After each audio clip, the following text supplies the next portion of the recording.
Good morning friends, তোমরা সবাই কেমন আছো? আশা করি তোমরা সবাই ভালো আছো। আমিও ভালো আছি। আজ দেখো সকাল সকাল চলে যাচ্ছি লান্ডিং শীতলা বাড়িতে। আর আমরা সবাই মিলে যাচ্ছি, মাসি, আমি, আমার দুই ভাই, আমার দুই ছেলে, আমরা সবাই মিলে গেলাম লান্ডিং শীতলা পুজোতে। আর এত বড় করে এখানে এই পুজোটা করা হয়। আর আমরা সেখানে পৌঁছে গিয়ে দেখো এখানে মায়ের এই শীতলা গাছ, যেটা আমরা বলি, এই গাছটাকে প্রথম পুজো করি সবাই। এখানেই প্রথম এসে পুজো করেন।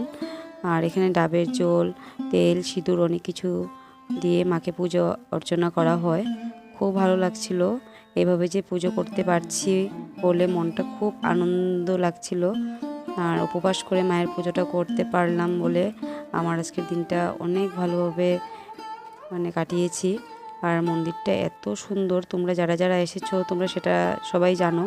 আর এখানে মায়ের মুখ দর্শনটা যখন করলাম মনটা ভরে গেল। এত অপূর্ব মায়ের মুখটা দেখতে, কি বলবো, এত অসাধারণ, এত সুন্দর, তোমার মনটা ভরে গেল আজকের এই মায়ের দর্শন করে।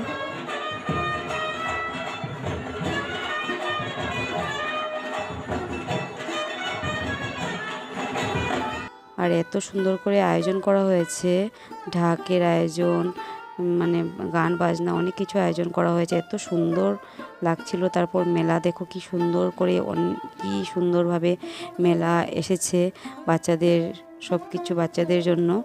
আর এখানে দেখো আমার দিদিভাইয়ের সাথে তোমাদের পরিচয় করিয়ে দিচ্ছি।